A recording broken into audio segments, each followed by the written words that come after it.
네, 여러분 안녕하세요. 창조과학 스쿨에 오신 여러분들을 진심으로 환영합니다. 여러분들 다 보셨다시피 그 일정표 보면은 말이 안 나오죠? 말이 안 나올 거예요. 처음에 보면 와 너무 좋은 건지 싫은 건지 얼굴에서 드러나지가 않아. 막 얼굴이 굳어 있어 이렇게. 그래서 이러면서 아무리 봐도 휴식을 찾을 수가 없어요. 휴식이라는 단어를 찾을 수가 없죠. 그죠? 네, 휴식이 필요하지 않을 만큼 좋은 시간들이 있어요. 그게 보통 우리는 여행이라고 이야기를 합니다. 여행. 이번 창조과학 스쿨의 제목이 무엇인지 아시나요? 성경 속으로 시간여행. 그렇죠. 여기 있죠. 시간여행, 성경 속으로. 여행은 여행인데 어디로 가는 여행? 그렇죠. 성경 속으로. 그래서 휴식이 없어도 돼요. 이것을 여행을 하다 보면 아주 편한 쉼을 얻게 될 거예요. 우리가 성경 속으로 시간여행을 떠나게 될 때 보물 같은 놀라운 진리를 발견하고 또 우리가 하나님을 만나게 될 것을 믿습니다. 네, 그러면 여러분들 하나님 혹시 믿고 계신가요? 네. 대답은 이렇게 하지만 또 보니까 또 대답을 안 하시는 분들도 있어요. 여기에는 하나님을 믿는 학생들도 있고 그렇지 않은 학생들도 있어요. 그죠? 보통 믿지 못하는 사람들이 하는 이야기가 있습니다. 보통 난 진짜 못 믿겠어 하는 그런 친구들이 공통적으로 많이 하는 이야기들 중에 하나가 뭐냐면 눈으로 봐야 믿을 수 있다고 얘기를 해요. 눈으로 안 보이는데 어떻게 믿어요? 눈으로 봐야 믿을 것 같아요. 이렇게 이야기를 합니다. 그죠? 그리고 또 증거를 보여달라고 해요. 똑똑한 거죠. 증거까지 나가면 좀 더 나간 거예요. 좀 더 똑똑한 거예요. 하지만 우리가 내 눈으로만 봐야만 믿을 수 있을까요? 실제로 우리가 이 세상을 살아가고 있지만 눈에 보이는 게 많을까요? 눈에 보이지 않는 게 많을까요? 보이는 게 많아 보이긴 하지만 여기 공간에 딱 보면 여기에는 보이는 게 많을까요? 보이지 않는 게 많을까요? 그렇죠. 지금 여기에 지금 여러분들 눈에 보이지 않지만 공기가 가득 차 있어요. 그죠? 실제로 눈에 보이지 않는 것들이 더 많습니다. 근데 우리가 이 안에 공기가 있죠. 우리가 공기가 있다는 걸 알고 믿고 지금 살고 있어요. 무엇을 통해 지금 믿고 있는 거죠? 눈으로 봐서? 아니요. 증거를 통해서. 숨을 들여마시고 내쉬고. 그죠? 여러 가지 지식들을 통해서 우리가 알게 되는 거였어요. 그래서 하나님은 하나님의 말씀인 성경과 그리고 우주 만물을 통해서 하나님을 알 수 있게 그 증거들을 주셨어요. 여기 법정에서 이렇게 검사가 증인에게 무엇을 보여주고 있습니까? 종이요. 종이. 그렇죠. 종이에 뭐가 있죠? 증거, 사진. 그렇죠. 사진이 있어요. 증거가 있습니다. 지금 검사가 증인에게 사진이 있는 종이를 딱 들이밉니다. 그죠? 그리고 이 증인의 모습 한번 보세요. 증인이 그것을 똑바로 보고 있습니까? 아니면 고개를 내리고 있습니까? 왜 내리고 있을까요? 부끄러워서. 그지? 너무 확실한 증거를 들이밀기 때문에 증인은 사실을 말할 수밖에 없어서 고개를 내리고 있는 거예요. 증거가 너무나 확실하니까. 그죠? 그리고 이 증거들을 보고 판사들은 판결을 합니다. 판사들이 판결을 할 때 직접 그 사건이 일어난 것을 눈으로 보고 판결을 하나요? 아니죠. 무엇을 보고 판결을 하죠? 증거. 그렇죠. 증거를 보고 판단을 합니다. 판결을 해요. 그렇다면 성경이 하나님의 말씀인 것을 믿을 수 있게 하는 그런 증거가 있을까요? 네. 네, 있어요. 좋네요. 보통 옛날에 기록된 책이라고 한다면 어떤가요? 좀 믿음이 간가요? 신뢰가 가요? 좀 일단 색안경부터 끼고 봐요. 그렇죠. 옛날에 기록된 책이다 그러면 왠지 좀 한번 검증해 봐야 될 것 같고 한번 알아봐야 될 것 같고 그런 생각이 들어요. 그 책의 내용이 뭘로 확인이 돼야 믿을 수가 있을까요?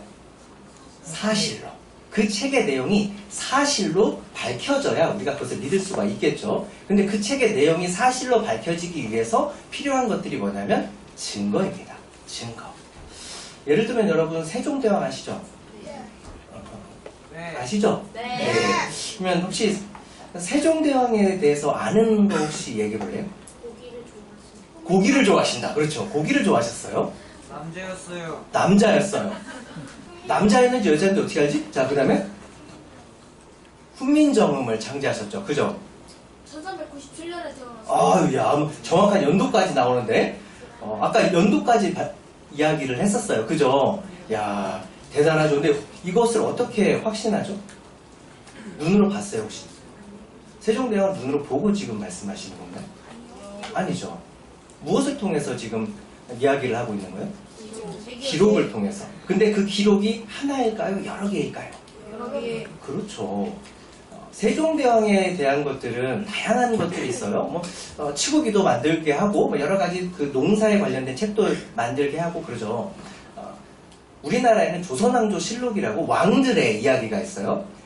그 실록에 세종대왕 실록이 있어요. 세종실록이 쭉 기록이 되는데 그것만 있는 게 아니고 그 외에 그 당시에 기록된 중국 측의 사료들도 그것을 증거하고 있기 때문에 다양한 자료들이 있기 때문에 세종대왕이 실제로 존재했었고 세종대왕의 업적들이 이러이러한 것을 우리가 믿고 받아들일 수 있는 거예요. 그냥 옆에서 말한다고 우리가 그것이 사실이라고 받아들이지 않아요. 그죠? 옛날에 기록된 책이 믿어지기 위해서는 뭐가 필요하다고요? 증거, 믿을 만한, 이게 사실로 밝혀질 만한 증거가 필요한 거예요. 성경이 하나님 말씀인 것을 믿을 수 있는 증거가 있어요. 첫 번째로는요, 성경을 보면 참 놀라운 사실을 알게 돼요. 역사적으로 가장 많은 사람들에게 읽혀진 책이 성경입니다. 그래서 성경을 뭐라고 하냐면 책 중에 책이다 라고 이야기를 해요. 모든 시대에 가장 많이 팔렸어요. 그리고 가장 많은 언어로 번역이 돼서 지금까지도 읽고 있는 것이 성경입니다. 이 성경은 한 권처럼 보이시죠? 자, 그런데 이 성경은 한 권이 아니라 66권의 성경을 모아놓은 성경이에요. 책이에요. 그래서 성경전서라고 이야기합니다. 뭐라고 이야기한다고요? 성경전서. 그렇죠. 전서. 전서가 무슨 말이냐면 모아놓은 책이다 이런 뜻이에요. 이 성경의 기록자들도 이게 보면 책 한 권 같아서 한 사람이 지은 것처럼 보여요.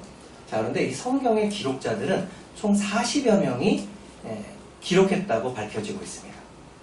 그리고 처음에 기록한 사람부터 마지막에 기록한 사람에 이르기까지 그 간격이 1600년의 시간이 있습니다. 그러니까 1600년 동안 40명의 기록자들이 이 성경을 기록을 했는데 아시아와 아프리카와 유럽의 이 서로 다른 대륙에서 이 성경을 작성을 했고 그리고 히브리어, 아람어, 헬라어 이렇게 다양한 언어로 이 책을 썼는데 기록을 했는데 이것이 마치 한 사람이 이야기하는 것 같이 들려요. 그것을 통일성이라고 이야기합니다. 뭐라고 얘기한다고요? 그렇죠. 통일성.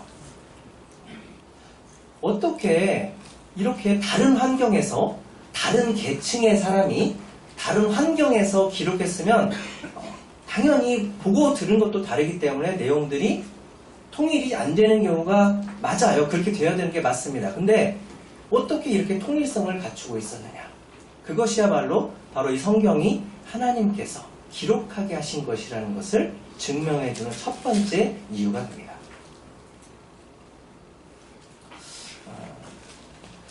성경이 가장 처음에 기록된 책이 무슨 책일까요? 그렇죠. 제일 처음에 뭘로 시작하죠? 창세기. 그렇죠. 창세기로 시작합니다. 창세기는 언제 기록이 됐는지 아시나요? 제가 물어보면 보통 이 앞에 이렇게 PPT 자료에 있거나 아니면 책에 있습니다. 언제 처음에 기록됐는지 아시나요? 1500년인데 앞에 뭐가 붙죠? BC. 그렇죠. BC 1500년입니다. BC 1500년. BC 1500년은 지금으로부터 몇 년 전일까요? 3,500년. 그렇죠. 역사학자들이 역사를 BC와 AD로 나눕니다. BC와 AD. 좀 어려워 보이죠? 그죠? 처음부터 너무 어렵나? BC와 AD를 나누는 기준은 예수 그리스도입니다. 예수 그리스도를 기준으로 해서 그 이전을 BC, 영어로 하면 Before Christ, 그러니까 예수님 오시기 전이라는 뜻이고요. AD는 라틴어로 아노 도미니라는 뜻이죠. 그의 안에서. 그가 오신 이후로 그 다음부터 1년, 2년 이렇게 쭉 세어가는 거예요. 올해는 몇 년이죠? 2024. 그렇죠. 2024년. 정확히 얘기해서 앞에 뭐가 붙겠죠? AD. 그렇죠. AD 2024년이 되는 거예요. BC 1500년이다. 지금부터 3500년 전이다. 그럼 우리나라는 무슨 시대였을까요? 그렇죠. 고조선 시기입니다. 고조선 시기. 고조선도 초기 시기예요. 초기 고조선이면은 우리 옛날에 그 역사책에 보면은 이러면 또 잠 온다 또 이제 역사책 얘기하면 그죠? 석기 시대 얘기하고 신석기 얘기하고 갑자기 청동기 막 등장하잖아요. 그 시기예요. 굉장히 오래전 시기죠. 성경이 가장 마지막으로 이 마지막 성경이 무엇일까요?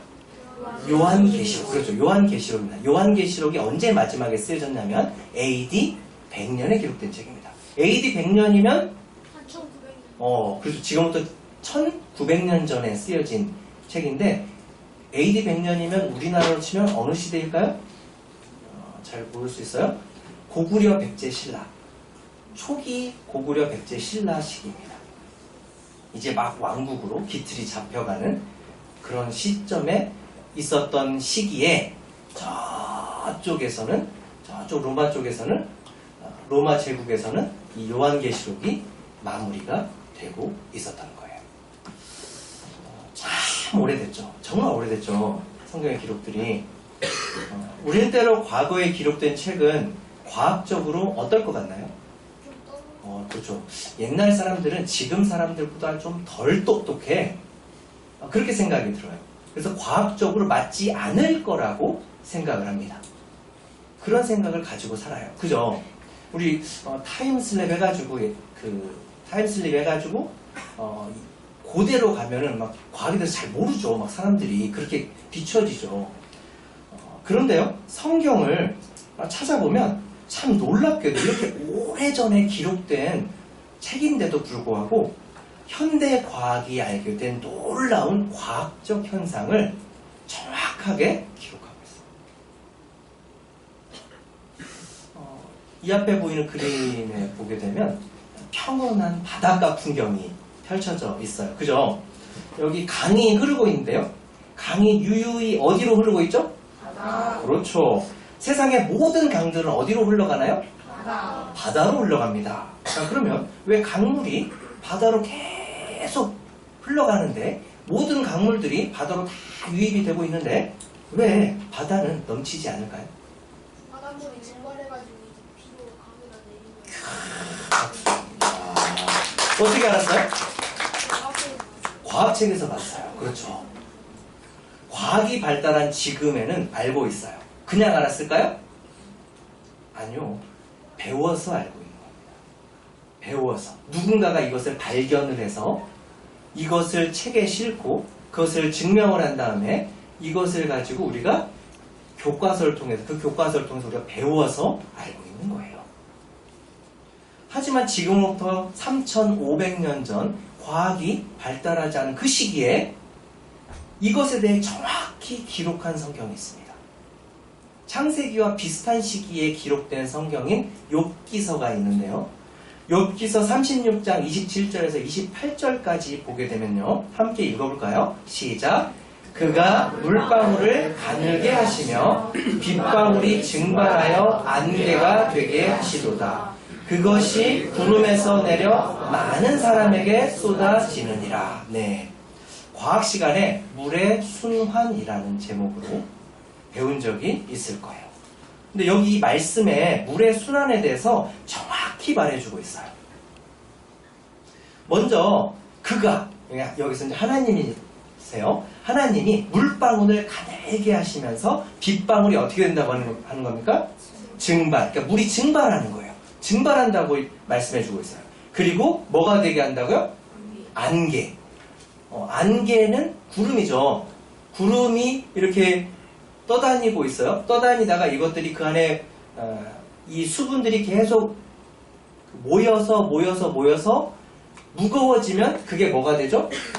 뭐가 돼서 내리죠? 비가 돼서 내려요. 구름이 모여져서 이 결정체가 되는 것을 과학적 용어로 응결이라고 합니다. 좀 어렵죠? 응결. 그러니까 뭉친다는 얘기예요. 응결.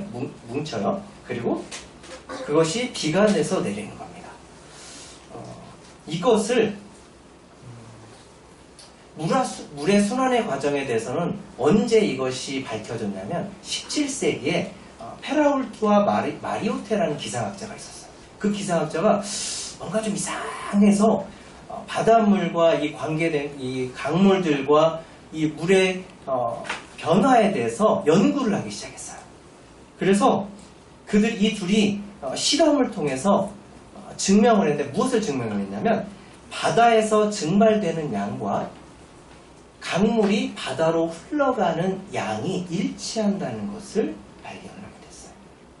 그래서 강물이 계속 바다로 유입이 돼도 바닷물이 어떻게 되지 않는 거예요? 넘치지 않게 되는 것을 17세기에 알게 된 거예요. 지금으로부터 약 400년 전에 과학자들에 의해서 알게 된 사실입니다. 그런데 어떻게 그렇게 과학이 발달하지도 않았던 3500년 전에 이 기록을 이 물의 순환이라는 과정을 어떻게 이렇게 정확하게 말해줄 수가 있었을까요? 정말 놀랍지 않습니까?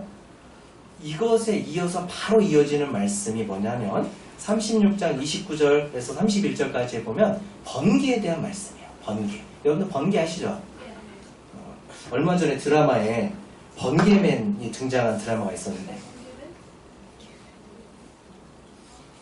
무빙이라는 드라마가 있었죠.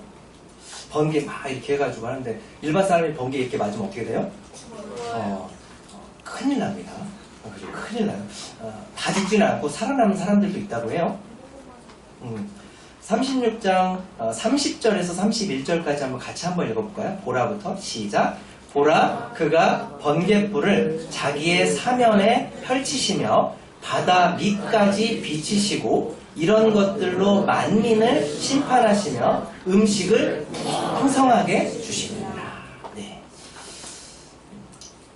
처음에 30절에 보면 보라 그가 번갯불을 자기의 사면에 펼치신다. 말이 좀 어려운데요. 이건 뭐냐면 번개가 칠 때 주변이 어떻게 됩니까? 밝아지죠. 환해져요. 그렇죠. 그래서 사면에 펼치신다. 그러니까 주변이 환해진다는 그런 의미예요. 근데 때로는 그게 바다에서 이렇게 번개가 치면 어디까지 보이는 거예요? 바다 밑에까지 보이는 거예요. 이 번개를 통해서 바다 밑에까지 볼 수가 있는 거예요. 그 빛이 너무나 환하니까. 그리고 31절에 보면 이런 것들로 만민을, 그러니까 많은 사람들을 심판하시며 라고 하는데요. 여러분들 우리 TV나 이런 것들을 통해서 번개 맞은 사람들 들어본 적 있나요? 가끔씩 번개에 맞는 사람들이 등장을 해요. 요즘에는 그게 뉴스거리가 안 돼서 번개 맞은 사람에 대해서 이야기를 하진 않지만 평균적으로 100명에서 200명 정도 지금도 계속 번개에 맞는 사고가 일어난다고 해요. 우리 옛말에 진짜 나쁜 사람들을 향해서 뭐라고 얘기하냐면 저랑 벼락 맞을 사람 이렇게 이야기하는 거 들어본 적 있나요? 저는 천벌 받을 사람. 옛날에 이 벼락을 하늘의 벌로 생각한 적이 있었어요. 그래서 벼락 맞는다 이런 것을 하늘의 벌을 맞는다 이렇게 벌 받는다 이렇게 생각하고 말을 한 적이 있었어요. 자, 그래서 이런 것들로 만민을 심판하시며 이 말이 좀 이해가 돼요. 자, 그런데 그 다음 말씀은 좀 이해가 잘 안 돼요. 음식을 어떻게 해준다고요? 풍성하게 해준대요. 번개가 치는 거하고 음식을 풍성하게 주는 거랑은 무슨 관계가 있을까요? 근데 사실 아주 밀접한 관련이 있어요. 여러분 한창 성장기죠. 우리 여러분 키 크고 싶죠? 이미 키 큰 학생들은 더 안 크고 싶지만 저희 아이들도 막 키가 크고 싶어요. 아빠가 키가 작아서 그런가? 이제 아이들이 키가 크는 거에 되게 예민하고 이거 먹으면 키 커 그러면 막 먹습니다. 자, 우리가 키가 크려면 어떻게 해야 되죠?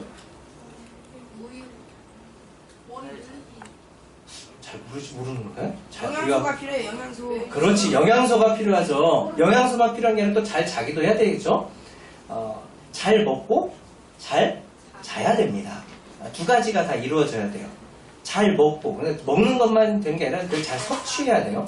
잘 섭취해야 됩니다. 근데 무엇을 잘 먹어야 되죠? 뭘 많이 먹으라고 하죠? 멸치, 우유. 멸치, 우유, 그렇죠. 이런 것들 많이 먹으라고 하고, 키가 클 때 이 영양소는 꼭 들어가야 된다고 합니다. 네. 키가 크려면 알려줘야겠네요. 단백질입니다. 단백질을 많이 먹어야 돼요. 단백질. 그래서 여러분들 그 단백질이 많이 들어가 있는 게 뭐죠? 그렇죠. 고기밖에 안 나오죠. 사실 콩도 많이 들어가 있어요. 근데 콩 하면은 싫죠. 그죠? 생선 싫고 뭐만 좋아해요? 고기. 물고기 아니고 고기. 그렇죠. 피맛이 들어가 있어야 돼. 그죠? 그래야 더 맛있죠. 그죠? 아닌가? 보면 아침에 그 엄마가 요리를 막 하세요. 아침, 점심, 저녁에 요리를 막 탁탁탁 하고 있는데 코를 이렇게 냄새를 맡으면 야채를 자르고 있고 된장찌개를 끓이고 있네. 그러면 인상이 좀 굳어지기 시작하면서 풀들의 향만 나와.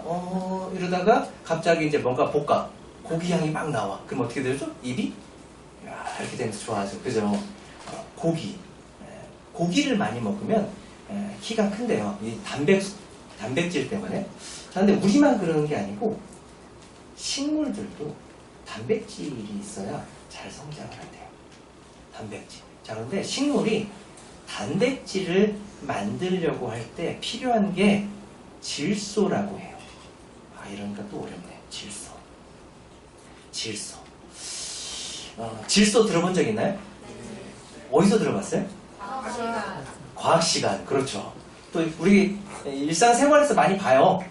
여기 과자가 있는데 어떻죠? 여기 보면 뭐라고 써있죠? 질소 충전 포장. 그래서 과자가 어떻게 되죠? 보통 과자가 딱 보면 빵빵하죠.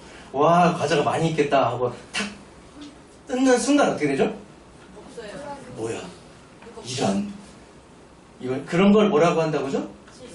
그렇지, 질소 과자라고 하죠. 질소 과자. 이게 뭐야 이거 이러면서 그죠? 실망하죠. 질소는 근데 어디에 존재하고 있을까요? 그렇죠, 공기 중에 있습니다. 또 가벼워요. 그래서 밑에 있는 게 아니고 어디에 있어요? 위에 있어요. 공기로 존재하는 질소는 공기 중에 있을 뿐만 아니라 가벼워서 저 위에 있기 때문에 식물이 바로 섭취할 수가 없어요. 식물이 영양분을 얻는 곳이 어디죠? 뿌리입니다. 뿌리가 어디에 있죠? 땅 아래에 있어요. 공기는 보통 어디에 있죠? 땅 위에. 그죠? 너무나 가까이 하긴 먼 당신. 이 상태로만 계속 있잖아요? 그러면 키가 크고 싶은 아이한테 단백질을 안 주는 거야. 키가 커요, 안 커요? 안 커요. 마음이 어때요? 아파요. 그죠? 번개가 칠 때 온도가 몇 도가 되는지 아세요, 혹시? 25,000도라고 약속했어요. 그렇죠. 내가 물어보면 이 앞에 있거나 책을 보면 된다고 했죠. 잘했어요. 25,000도에서 30,000도 정도 됩니다. 감이 안 오죠? 한 100도 정도 되면 그 이후로는 감이 안 와요. 100도 정도 되면 뜨겁다 이러죠. 물이 끓으니까. 태양 표면의 온도가 몇 도인지 아세요? 태양 표면의 온도. 이거는 안 써 있어서 잘 모를 거예요. 네. 한번 찍어봐요. 몇 도일까요? 5,000도. 그래요. 비슷했어요. 5,000도에서 6,000도 정도 됩니다. 6,000도로 요즘에 많이 이야기들을 하더라고요. 과학자들이. 번개가 치면요. 그 주변의 온도는 30,000도까지 오르는 거 보면은 태양 표면의 온도보다 몇 배나 높은 거예요? 5배. 어마어마한 온도죠. 감이 잘 안 오면 태양을 보면 되겠죠. 저 이글이글. 이 온도가 이 번개가 칠 때 그곳에 발생을 하게 되는데, 그러면 어떤 현상이 벌어지냐면요. 이 공기 중에서 질소와 산소가 깜짝 놀래가지고 이 온도 때문에 팍 붙어버려요. 탁 붙어버려요. 그래서 같이 막 떨어지지가 않아. 그걸 산화질소라고 해요. 뭐라고 한다고요? 그렇죠. 질소긴 질소인데 산소가 붙어버렸어. 그래서 산화질소. 산화질소가 돼요. 보통 번개, 천둥 번개 치면 그 다음에 뭐가 내리죠? 비요. 그렇죠. 비와 함께 이 산화질소가 내리는 거예요. 그래서 땅 아래로 들어가면서 뿌리가 냠냠 먹고 단백질을 생성해내는 거죠. 그래서 식물이 탁탁 자라게 되는 거예요. 우리의 주식이 뭐죠? 우리의 주식 밥입니다. 고기라고 이야기를 하는데 그러고 싶죠? 밥이에요. 밥. 쌀이에요. 쌀. 세계적으로 보면 쌀과 밀입니다. 쌀과 밀. 이런 식물들이 잘 자라기 위해서 뭐가 관련이 있다는 거예요? 번개가.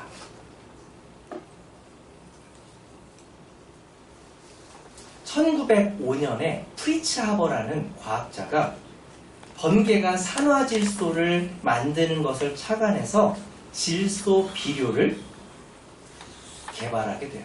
발명하게 됩니다. 사진에 보게 되면요, 한쪽은 비료를 주지 않고 키운 밭이에요. 그리고 다른 한쪽은 비료를 준 밭이에요. 어떻습니까? 차이가 크죠. 좀 멀리 떨어져서 했으면 비교가 잘 안 됐을 텐데 바로 옆에서 했기 때문에, 그죠? 땅의 영향 이런 것들에 감안하지 않고 똑같은 땅에다 똑같은 기후에다가 이렇게 해놨더니 이 비료가 이렇게 식물을 잘 자라는데 도움이 되는구나, 이것을 발명하게 됐는데요. 이 비료의 발명으로 보다 많은 사람들이 먹을 수 있는 식량을 개발하게 된 거예요. 생산할 수가 있게 된 거예요. 프리츠 하버는 이 연구를 통해 뭘 받았을까요? 노벨상을 받았어요. 받을만 하죠. 네, 이전에는 정말 먹을 게 없어서 굶어 죽는 사람들이 정말 많았다고 해요. 근데 이 비료가 개발된 이후에 지금도 사실 굶어서 죽는 사람들이 많긴 하는데, 이 비료의 개발로 인해서 그 굶어 죽는 사람들의 비율이 현저하게 낮아졌다고 해요. 여기 보면 요소라고 써있는 포대 보이시죠? 네, 이게 비료 포대예요. 비료. 근데 이 요소라는 것 밑에 뭐라고 쓰여 있나요? 질소 46%. 그렇죠. 질소가 들어있다고요. 이 비료. 이제 어떻게 번개가 음식을 풍성하게 하는지 알겠죠? 어떻게 풍성하게 주는지 알겠죠? 여러분들은 지구의 대기를 공부할 때 지구의 대기에 가장 많은 비율을 차지하는 게 질소였는데, 그 이유에 대해서 궁금하지 않으셨나요? 별로 안 궁금했을 것 같아요. 그런 게 있는 것보다 하고 넘어갔겠죠? 그죠? 자, 근데 질소가 이렇게 많은 비율로 존재하는 것은 이유가 있다는 것을 알게 되는 거예요. 바로 누구를 위해서 존재하는 거예요? 이 질소가? 사람들을 위해서, 사람들이 먹을 이 식물들을 위해 존재하는 거예요. 그러니까 이 세상에 필요 없는 게 없다는 거예요. 질소가 저 위에 있으니까 필요 없다고 생각했어요, 사람들이. 저도 처음에 과학을 배울 때 질소 저 위에 있으니까 별로 필요 없겠네? 이렇게 생각했거든요. 근데 사실 그게 아니더라고요. 질소가 우리의 생활과 정말 밀접한 관련이 있다는 거예요. 근데 지금부터 100년 전 과학자에 의해서 알게 된 이 사실을 도대체 3,500년 전에 성경 기록자는 어떻게 알고 있었을까요? 정말 놀랍지 않습니까? 여기까지 이야기하면 저 다 끼워 맞췄네 이렇게 얘기할 수도 있어요. 좀 이렇게 생각을 좀 열고 이렇게 들었으면 좋겠는데, 뭐 그럴 수 있어요. 그러면 또 다른 증거를 보여드릴게요. 또 다른 증거들. 3,500년 전에 기록한 욥기서에서 28장 25절에 함께 읽어볼까요? 한번 시작. 바람의 무게를 정하시며 물의 분량을 정하시려. 말씀을 보게 되면 바람에, 즉 공기에 무게가 있다고 하시는데요. 여러분 바람에 무게가 있다는 것을 아시나요? 그런가? 하고 이렇게 좀 생각하고 있으시죠. 그죠? 이 공기의 무게를 재는 기계를 뭐라고 하나요? 그렇죠. 기압계라고 합니다. 여러분들 그 기상 뉴스에서 고기압과 저기압 들어보셨죠? 네. 고기압이 뭐고 저기압이 뭐예요? 네. 토리첼리라는 과학자는 1643년에 수은주 실험을 통해서 공기에 무게가 있음을 증명했어요. 1643년에. 그리고 이 지식을 이용해서 이 기압계를 발명을 했습니다. 그래서 압력의 단위를 이 토리첼리의 이름을 따서 토르라고 지어요. 토르. 토르 하면 천둥의 신 막 이런 거 생각하는데 그거 아니고요. 토리첼리에서 온 거예요. 기상뉴스에서 고기압, 저기압 하는데 주위보다 높은 기압을 뭐라고 할까요?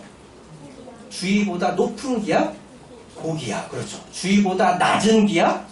오, 잘하네. 그렇게 하는 거예요. 과학이 이렇게 많이 어렵지는 않더라고요. 사실. 근데 또 보통 우리가 고기압, 저기압을 우리의 기분으로 표현할 때가 있어요. 야, 저기압이야. 건들지 마. 뭐 이러잖아요. 말 걸지 마. 뭐 이러잖아요. 그죠? 그러면 왠지 막, 기분이 좀 다운돼 있다. 막 이렇게 얘기하잖아요. 기분이 어떻게 돼 있다고요? 다운돼 있다. 그죠? 그렇게 표현을 해요.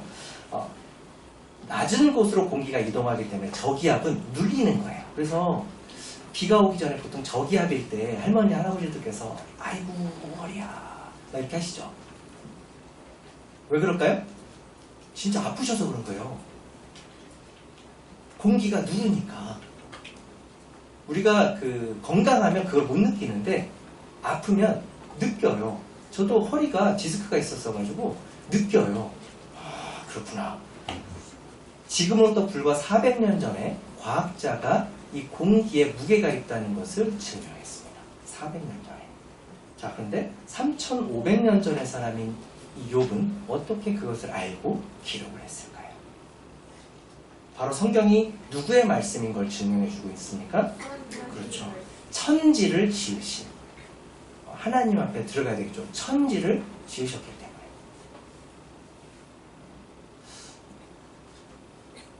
때문에. 옛날 스티브 잡스한테 어떻게 이렇게 아이폰에 대해서 잘 아세요? 이렇게 이야기하면 뭐라고 얘기할까요? 스티브 잡스. 제가 만들었으니까. 그렇죠. 천지를 지으신 하나님께서 이것을 만드셨기 때문에 말씀해 줄 수가 있는 거예요. 성경에는 우주에 대한 이야기도 있습니다. 이 지구에 대한 이야기만 있는 게 아니에요.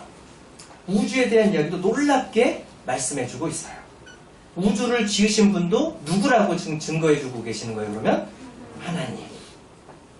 지금은 망원경이 있습니다. 이 망원경을 또 요즘에 제임스 웹 망원경을 좀 쏘아 올려서 우주에 쏘아 올려서 제임스 웹 망원경을 통해서 우주를 볼 수 있어요. 참 놀라운 시대에 우리가 살고 있어요. 근데 지금부터 3500년 전에 그 사람들은 이 별을 볼 때 뭘로 밖에 못 볼까요? 눈으로, 육안으로 밖에 볼 수가 없어요. 그래서 눈으로 관찰한 것만 알 수가 있었어요. 자, 그런데 욥기서 26장 7절에 이 말씀이 있습니다. 하나님은 북편 하늘을 허공에 펴셨다. 이렇게 표현하고 있습니다. 북편 하늘, 북쪽 하늘에 있는데 그게 허공이다. 허공이 뭐죠? 아무것도 없는 거. 비어있다. 이렇게 얘기하는 거예요. 북쪽 하늘에, 저 멀리 우주에, 북쪽 우주 하늘에 비어있는 공간이 있다. 이렇게 말씀을 하고 계시는 거예요. 과연 정말일까요? 1981년, 벌써 40년이 지났네요. 1981년에 북극성 뒤쪽에, 북극성이 어디에 있죠? 동서남북 중에? 북쪽에 있습니다. 북극성 뒤편에 우리 은하계와 같은 이 은하가 2000개나 들어가는 정말 엄청 큰 공간이 비어있다는 것을 발견해요. 도저히 이것은 육안으로 확인할 수가 없어요. 망원경으로 봐야 알 수 있는 건데 이렇게 비어있는 공간을 보이드라고 합니다. 여기서 뭔가 이렇게 뿌릴 때 이렇게 나가잖아요. 어떤 밀가루를 뿌릴 때 이렇게 나가는데 비어있는 공간 같이 이렇게 될 수가 있죠. 근데 이렇게 비어있는 공간을 보이드라고 이야기를 하는데 최근에 엄청난 크기의 보이드도 발견을 했어요. 10억 광년 크기의 보이드. 근데 여러분 혹시 여기 보면 별들 같이 보이는 점점점점 있죠? 근데 이게 별일까요? 아닙니다. 이게 은하입니다. 이 안에 이 밝게 빛나는 이 별 하나같이 보이는데 이 별 이거 안에 은하 안에 1000억 개의 별이 들어있어요. 이걸 딱 보면 비교가 되시죠? 이 비어있는 공간이 얼마나 큰지. 망원경이 발달한 현대에 들어와서야 알 수 있었던 것을 어떻게 3500년 전 그 욥은 알 수가 있었을까요? 그리고 그 다음에 이어지는 말씀. 땅을 공간에 펴셨다. 땅을 공간에 다셨다. 이 지구가 어디 위에 있다는 표현입니까? 공간 위에. 영어로 하면 편해요. 서스펜스가 무슨 뜻이죠? 이렇게 펼쳐졌다. 이렇게 표현이고 The earth, 지구가 over nothing. nothing이 뭐죠? 아무것도 없는 거 위에 이렇게 떠있대요. 지구가. 여러분들 지구가 공간에 떠있다는 걸 아시죠? 모르시는가? 지구가 공중에 떠있어요. 근데 여기 학생들 가운데 혹시 지구는 여기 사진처럼 누군가 짊어지고 있다. 혹은 물고기 위에 이렇게 놓여져 있다. 이렇게 하는 사람 있나요? 주변에 이런 사람들 있으면 조용히 지나가시기 바랍니다. 위험할 수 있어요. 위험할 수 있습니다. 옛날에 그리스 로마 사람들은 이렇게 아틀라스라는 신이 이렇게 짊어지고 있다고 믿었었고요. 일본은 물고기가 이렇게 짊어지고 가고 있다고 믿었어요. 자, 지구가 이렇게 공간에 떠 있을 수 있는 이유가 무엇이죠? 우리가 다 배워서 알고 있어요. 중력의 법칙, 만유인력의 법칙이죠. 뉴턴이 1666년에 만유인력의 법칙을 발견했습니다. 그래서 중력으로 균형이 잡혀있기 때문에 지구가 이렇게 공중에 떠 있을 수가 있는 거예요. 그리고 지금 이 시대는요, 우주로 우주선을, 인공위성을 쏘아 보내는 시기입니다. 이 현대는.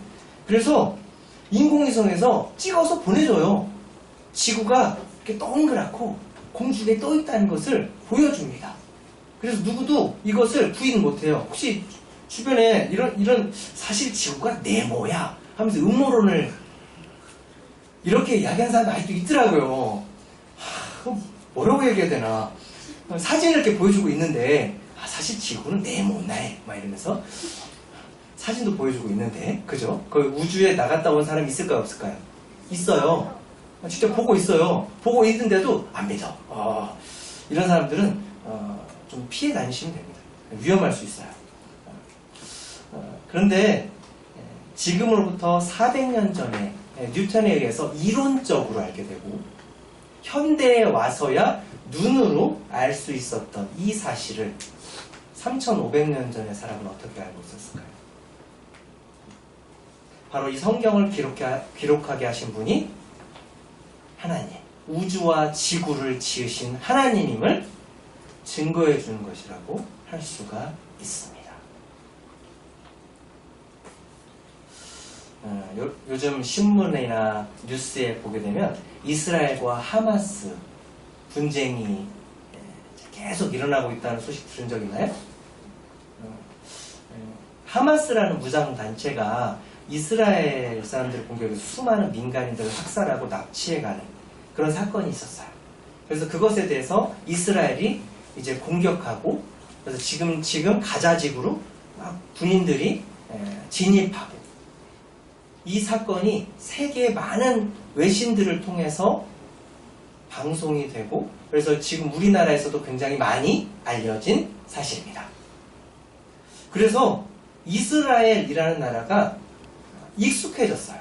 성경을 모르는 사람들도 하나님에 대해서 잘 모르고 이런 사람들도 이스라엘이라는 나라에 대해서 이제 익숙하게 됐어요. 좀 친숙해요. 근데 여러분 혹시 그 이스라엘의 조상이 누구인지 아시나요? 이스라엘 사람들이 자기의 조상이다 라고 생각하는 사람. 우리나라는 누구라고 이야기하죠? 우리나라의 조상은 단군이라고 합니다. 그죠? 확인되지 않았죠? 단군이라고 해요. 근데 이 이스라엘 사람들의 조상은 성경에서 확인이 되고 있어요. 아브라함입니다. 아브라함. 성경 창세기 17장에 하나님께서 아브라함을 부르세요. 그리고 그 아브라함에게 축복하십니다. 그리고 그 아브라함을 지금의 이스라엘 땅인 가나안 땅으로 가게 하세요.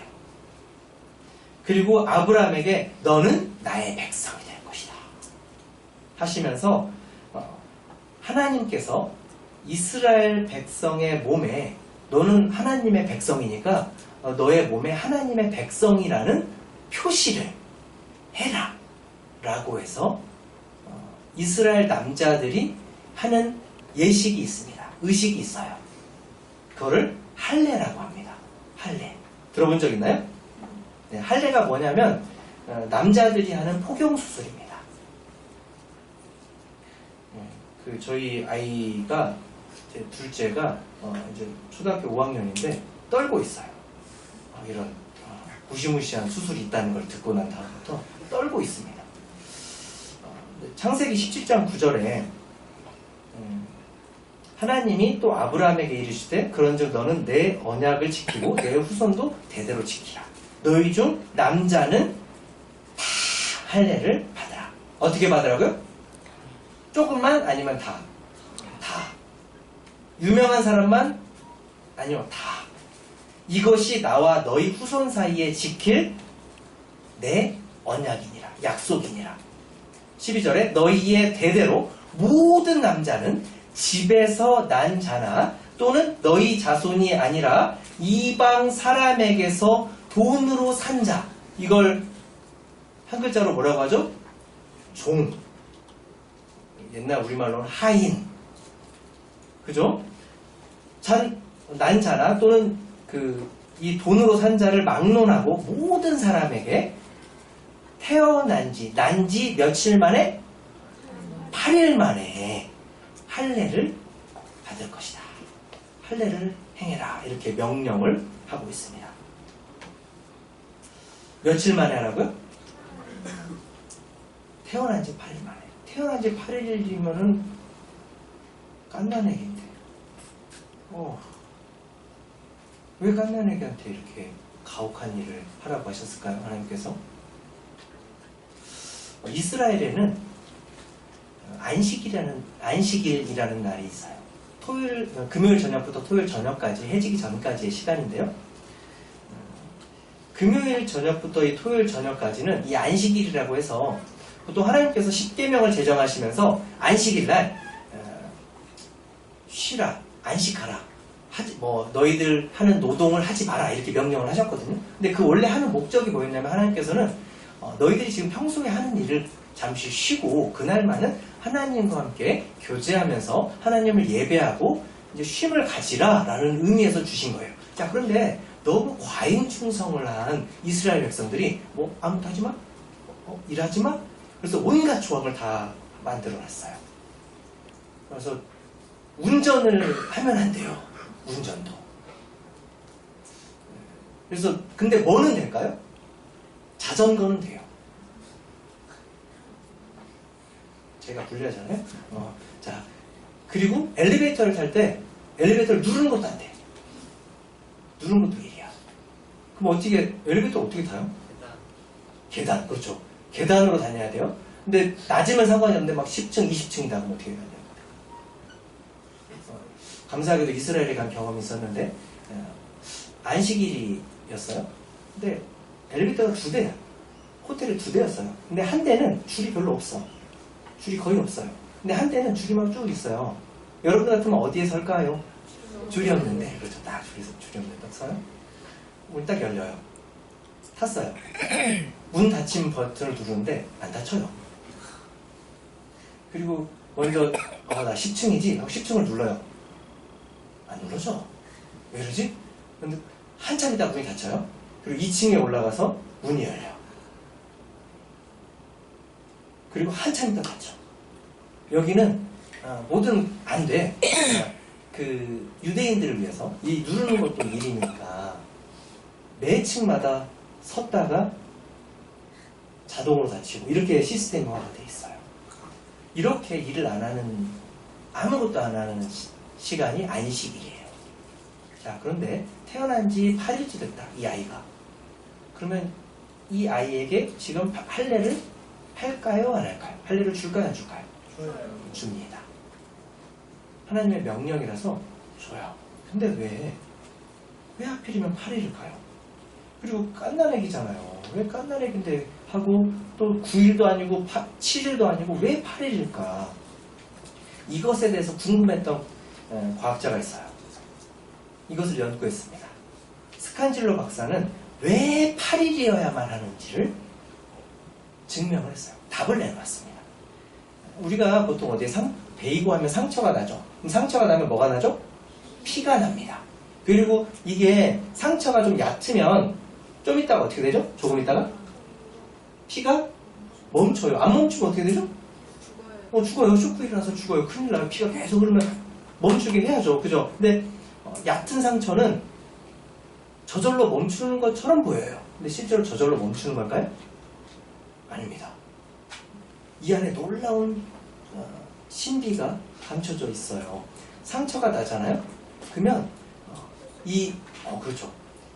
피가 멈추게 하는 단백질이 막 나와요. 근데 평소에 안 나옵니다. 평소에 막 나오면 피가 뭉쳐버리면 어떻게 돼요? 죽어요. 피가 안 돌면 죽잖아, 사람이. 그죠? 평소에는 안 나와. 어떨 때 나와요? 다치어서 피가 날 때, 그때 갑자기 막 나와요. 이 단백질이. 혈액을 응고시키는 단백질. 그거를 프로트롬빈이라고 합니다. 좀 어렵죠? 프로트롬빈. 5글자라. 한 2글자면 참 좋은데. 5글자. 프로트롬빈이 나와요. 근데 이 프로트롬빈의 수치를 봤더니 태어나면서부터 이제 하루, 이틀, 3일, 그러니까 날짜별로 이 프로트롬빈 수치가, 이 혈액을 응고시키는 단백질 수치가 어떻게 변하는지를 연구해 봤어요. 그랬더니 하루, 이틀, 3일, 사흘, 나흘 쭉 가다가 8일째 되는 날 높아졌다가 9일째 되는 날, 10일째 되는 날부터 어떻게 되냐면 평생 동안 일정한 수치를 계속 지속이 되는 거예요. 이 평생 동안 지속되는 프로트롬빈 수치를 100으로 한다면, 100이라고 한다면 8일째 되는 날은 120에 해당하는, 이 수치에 해당하는 프로트롬빈이 그날 하루 분비가 될 수 있는 거예요. 어떻게 될 때? 피가 났을 때. 우리가 수술을 하면 우리 의학 드라마 많이 보죠. 석션 막 그러면 막 석션하고 갑자기 혈액 블러드 나오면 피 막 짜잖아요. 막 이렇게 피 막 넣어주고 의학 드라마 보면 그런데 피 막 들어가게끔, 피가 모자라면 안 되니까요. 그것처럼 할례를 하면, 포경 수술하면 피가 납니다. 근데 피가 빨리 응고되면 가장 안전한 거겠죠. 그죠? 그래서 일생 동안 단 하루, 그 당시에는 수술실도 없고 아무것도 없었던 그 시기에 어떻게 보면 평생 중에 가장 안전한 날이라고 할 수 있는 이 8일째 되는 날, 이 할례를 하도록 알려주셨어요. 사람이 발견한 게 아닙니다. 하나님께서 알려주셨어요. 아브라함에게.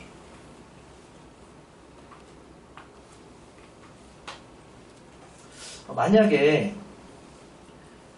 3일째 되는 날 할례를 하게 되면 어떻게 될까요? 그렇죠. 왜 죽습니까? 그렇지, 너무 낮죠. 혈액을 응고해주는 프로트롬빈 수치가 너무 낮아요. 그래서 피가 빨리 안 멈춥니다.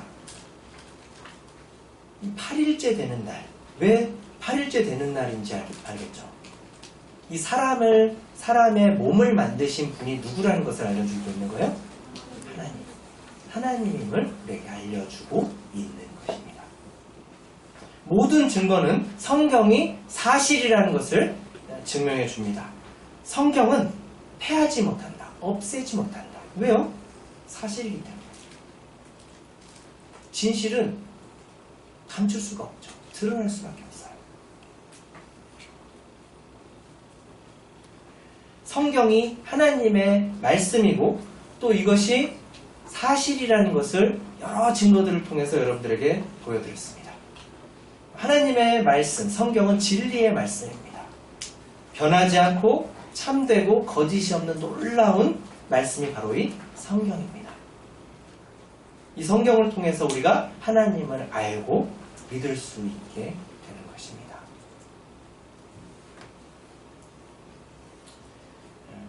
여기 있는 모든 분들이 그 하나님을 믿고 기쁨 가운데 계속해서 하나님과 아름다운 교제의 그 시간들을, 행복한 쉼의 시간들을 갖게 되기를 바랍니다. 이상으로 첫 번째 시간을 마치도록 하겠습니다.